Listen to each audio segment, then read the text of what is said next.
बिस्मिल्लाहिर्रहमानिर्रहीम, अस्सलामुअलैकुम। Welcome to cook with Mariam. आज मैं अपने किचन में आपको मंदी बनाना सिखा रही हूँ। मेरे हाथ की मंदी सबको बहुत पसंद है, इसलिए मैंने कहा उसी की रेसिपी आज आपके साथ शेयर करूँ और आप ट्राई करिएगा और मुझे ज़रूर बताइएगा कि अपने फैमिली को आपने खिला के आपका कैसा एक्सपीरियंस रहा। मेरा तो बहुत अच्छा रहा है, तो मैं अब आपका भी जानना चाहती हूँ, तो आप भी ज़रूर बताइएगा। बहुत ही टेस्टी मंदी बनती है। तो चले चलते हैं अपनी रेसिपी की तरफ। मंदी का मसाले की रेसिपी सबसे पहले हम देख लेते हैं। 2 पूरी मुर्गियां हैं, उसकी ये मसाला इंग्रेडिएंट मैं आपको बता रही हूँ। अगर आपने एक बनानी होगी तो आप इन सब चीज़ों को आधा कर लेंगे और डबल करनी होगी तो डबल से डबल करते रहेंगे, ठीक है। यहाँ पे सबसे पहले है ज़ीरा। ज़ीरा 2 टेबल स्पून है। धनिया, साबुत धनिया है, ये 3 टेबल स्पून है। लौंग मैंने ले ली है 20। यहाँ पे जायफल है, एक पूरा बड़ा जायफल ले लिया है। दालचीनी की स्टिक्स जो है यहाँ पे मैंने ले ली है 15, ठीक है। ये आप साइज देख सकते हैं, इस साइज में आप 15 ले लें। छोटी इलायची मैंने ले ली है 15 अदद, ठीक है। ये आपको होप सो नज़र आ रही है। सबसे पहले ये जो जायफल है ये इस तरह से नहीं डलेगा, तो इसको हम पहले तोड़ेंगे। इसको तोड़ेंगे तो इस तरह से अंदर से निकल आएगा। ये जब ये इस तरह से अंदर से निकल आएगा तो इस तरह से इसको ग्राइंडर में पीसना मुश्किल है, तो आप इसको छुरी से या फिर आप चट्टू, छोटे छोटे चट्टू दस्ते में इसको छोटे छोटे पीस कर लें। ये देखें इस तरह से, ये देखें इस तरह से आप इसको तोड़ लें। अब आपने क्या करना है, एक आप पैन ले लें और उसको अच्छी तरह से ड्राई कर लिएगा। इसके अंदर हम तमाम जो मसाला है ये डाल देंगे। 3 टेबल स्पून धनिया पाउडर, 2 टेबल स्पून ज़ीरा, 20 लौंग, 15 दालचीनी की स्टिक्स, छोटी इलायची 15, जायफल एक बड़ा वाला।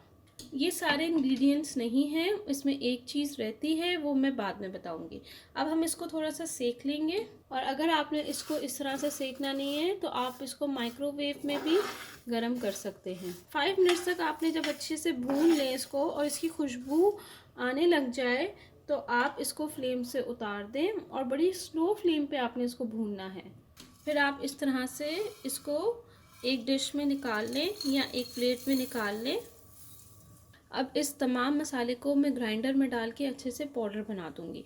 यहाँ पे जो है तमाम इंग्रेडिएंट्स को मैंने अच्छे से पाउडर बना लिया है, दिखा देती हूँ मैं आपको एक दफ़ा, ठीक है। ये आप देख सकते हैं तमाम इंग्रेडिएंट्स बहुत अच्छे तरीके से पाउडर बन गए।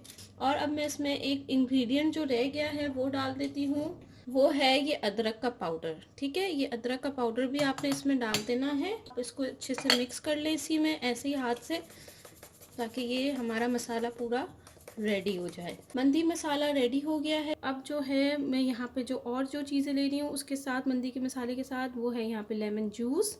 ये मैंने तकरीबन 5 से 6 जो है लेमन्स को काट के इसका जूस निकाल लिया है। और यहाँ पे है 1 टेबल स्पून नमक, ठीक है। आप अपने टेस्ट के हिसाब से कम ज़्यादा कर सकते हैं। यहाँ पे 2 चरगे ले लिए हैं और यहाँ पे ऑयल ले लिया है।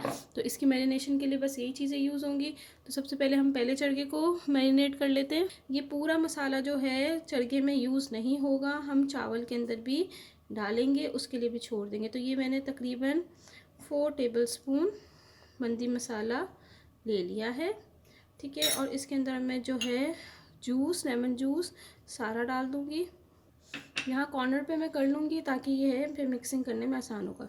और ये नमक डाल दूँगी। तो यहाँ पे जो मंदी मसाला है वो 4 नहीं बल्कि आप ज़्यादा ही ले लें।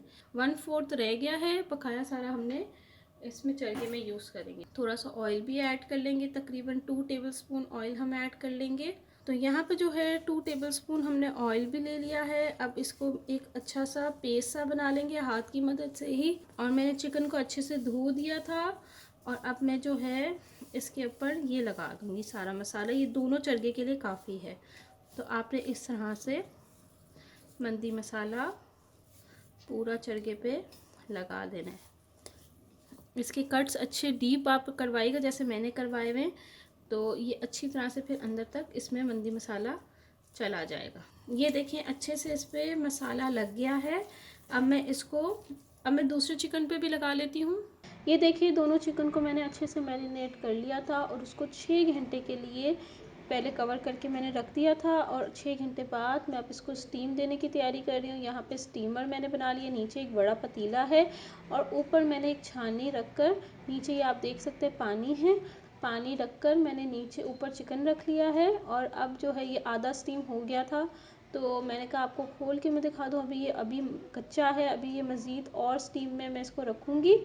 और जो है ये कवर करके आपने हल्की आग पे तब तक इसको इसी तरह से स्टीम करना है जब तक ये अच्छे से गल ना जाए।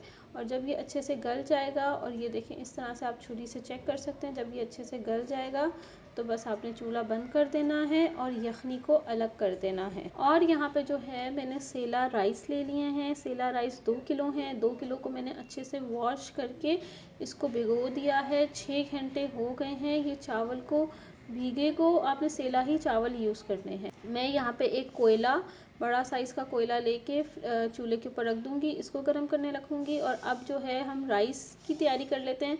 तो यहाँ पे मैंने 1 कप ऑयल डाल के उसके अंदर एक बड़ा प्याज चॉप करके इसको मैं फ्राई कर रही हूँ। और आपने इसको हल्का सा फ्राई करना है, ज़्यादा गोल्डन ब्राउन कलर नहीं देना। और यहाँ पे कुछ मैंने गरम मसाला ले लिया है, 6 से 7 तेज़पात ले लिए हैं, 4 से 5 दालचीनी ले लेनी है। फिर मैंने छोटी इलायची, 5 अदद छोटी इलायची ले लिए हैं, 6 से 7 जो है मैंने लौंग ले ली है। अब यहाँ पे जो है हरी मिर्चें वो मैंने 6 से 7 ली थी, छोटी वाली ली थी, जो तेज़ होती हैं वो डाली हैं। और इसको मैंने चॉप करके डाल दिया था। यहाँ पे तमाम गरम मसाला जो मैंने अभी आपको दिखाया साबुत, वो डाल देना है। मिक्स करेंगे। 1 मिनट फ्राई करने के बाद आप जो मंदी मसाला जो बच गया था वो डाल दूँगी। इसको थोड़ा सा मिक्स कर लेंगे। और इसमें मैं ऐड करूँगी, और इसमें फिर मैं ऐड कर दूँगी वो यखनी, जितनी भी यखनी हम लोग ने अभी बचाई थी वो सारी ऐड कर दूँगी, क्योंकि इतनी ज़्यादा नहीं, मुझे अंदाज़ा है कि इतनी ज़्यादा यखनी नहीं है। यखनी के बाद अब हम इसमें चावल जो हमने भिगोए थे वो सारे ऐड कर देंगे। और ये देखें चावल और यखनी दोनों मैंने इतनी रखनी है जिसमें आराम से ये हो जाए। और यहाँ पे अब मैंने नमक ऐड कर दिया है। नमक ऐड करने के बाद इसको अच्छे से मिक्स कर लूँगी और अंदाज़ा लगाऊंगी कि चावल में पानी कितना है। ये देखें मैं अब अंदाज़ा लगा रही हूँ कि कितनी जो है पानी होना चाहिए, तो ये चावल के लिए बेहतर है। इतना पानी होना चाहिए चावल के ऊपर, तो ये सही जो है चावल की सही खिले खिले चावल बनेंगे। अब इसको कवर करके हम इसको पका लेंगे अच्छे से। जब चावल अच्छे से गल जाएंगे तो उसके ऊपर चिकन रखकर, कोयला रखकर इसको दम दे देंगे, कोयले का धुआं दे देंगे और फिर इसको बस सर्व कर देंगे। तो ये देखें चिकन मंदी रेडी हो गई है। होप सो आपको मेरी वीडियो अच्छी लगी होगी। अगर अच्छी लगी है तो मेरे चैनल को सब्सक्राइब करें और साथ ही दिया हुआ बेल आइकॉन का बटन लाजमी दबाएं। ये बिल्कुल फ्री है। Thank you for watching my video. दुआओं में याद रखिएगा। अल्लाह हाफिज़।